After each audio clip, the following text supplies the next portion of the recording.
3 testify divine. 1 John chapter 5 verse 7, no lie. Can you see the GodHead's design? Revelation 21 verse 7, divine sign. Jesus, God in heaven reigning supreme. No weapon from condemn the blessed dream. God's alive, reverence, face no tokens. Perfect love, holy one, never broken. 3 in 1, GodHead's group begun. GodHead, the victory is won. Let him know, brother. Let him know. Yeah. Come on. Let him know, brother. Let him know. Ob du glaubst, dass ich fleißig gewesen bin. In connection with the Jewish question, I have this to say.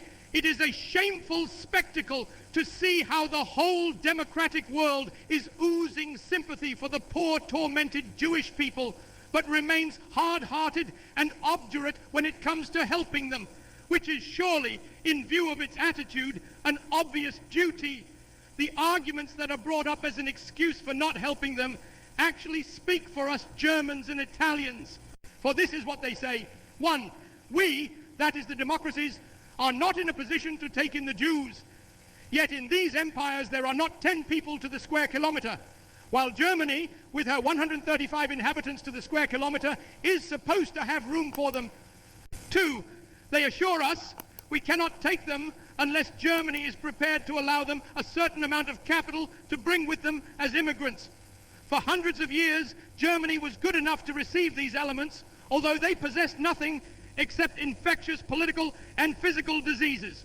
What they possess today, they have by a very large extent gained at the cost of the less astute German nation by the most reprehensible manipulations. Today, we are merely paying this people what it deserves.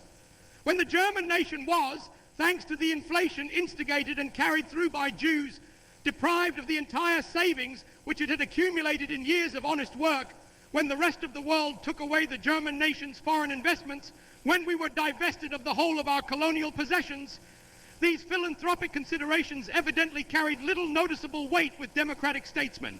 Today I can only assure these gentlemen that thanks to the brutal education with which the democracies favored us for 15 years, we are completely hardened to all attacks of sentiment.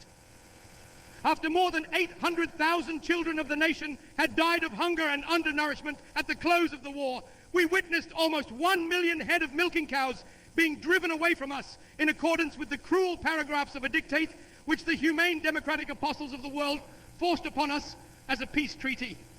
We witnessed over 1 million German prisoners of war being retained in confinement for no reason at all for a whole year after the war was ended. We witnessed over 1.5 million Germans being torn away from all that they possessed in the territories lying on our frontiers and being whipped out with practically only what they wore on their backs. We had to endure having millions of our fellow countrymen torn from us without their consent and without their being afforded the slightest possibility of existence. I could supplement these examples with dozens of the most cruel kind. For this reason, we ask to be spared all sentimental talk. The German nation does not wish its interests to be determined and controlled by any foreign nation, France to the French, England to the English, America to the Americans, and Germany to the Germans.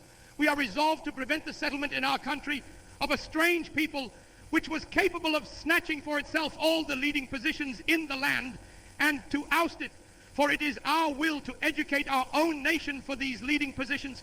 We have hundreds of thousands of very intelligent children of peasants and of the working classes. We shall have them educated. In fact, we have already begun, and we wish that one day they, and not the representatives of an alien race, may hold the leading positions in the state together with our educated classes. Above all, German culture, as its name alone shows, is German and not Jewish, and therefore its management and care will be entrusted to members of our own nation. If the rest of the world cries out with a hypocritical mien against this barbaric expulsion from Germany of such an irreplaceable and culturally eminently valuable element, we can only be astonished at the conclusions they draw from this situation. For how thankful they must be that we are releasing these precious apostles of culture and placing them at the disposal of the rest of the world. In accordance with their own declarations, they cannot find a single reason to excuse themselves for refusing to receive this most valuable race in their own countries Nor can I see a reason why the members of this race should be imposed upon the German nation, while in the States, which are so enthusiastic about these splendid people, their settlement should suddenly be refused with every imaginable excuse. I think that the sooner this problem is solved, the better, for Europe cannot settle down until the Jewish question is cleared up. It may very well be possible that sooner or later an agreement on this problem may be reached in Europe, even between those nations which otherwise do not so easily come together. The world has sufficient space for settlements, but we must once and for all get rid of the opinion that the Jewish race was only created by God for the purpose of being in a certain percentage a parasite living on the body and the productive work of other nations. The Jewish race will have to adapt itself to sound constructive activity as other nations do, or sooner or later it will succumb to a crisis of an inconceivable magnitude. One thing I should like to say on this day, which may be memorable for others as well as for us Germans, in the course of my life, I have very often been a prophet and have usually been ridiculed for it. During the time of my struggle for power, it was in the first instance the Jewish race which only received my prophecies with laughter when I said that I would one day take over the leadership of the state, and with it that of the whole nation, and that I would then, among many other things, settle the Jewish problem. Their laughter was uproarious, but I think that for some time now they have been laughing on the other side of their face. Today I will once more be a prophet. If the international Jewish financiers in and outside Europe should succeed in plunging the nations once more into a world war, then the result will not be the Bolshevization of the earth and thus the victory of Jewry, but the annihilation of the Jewish race in Europe. The nations are no longer willing to die on the battlefield so that this unstable international race may profiteer from a war or satisfy its Old Testament vengeance. The Jewish watchword, "Workers of the world unite," will be conquered by a higher realization, namely, workers of all classes and of all nations.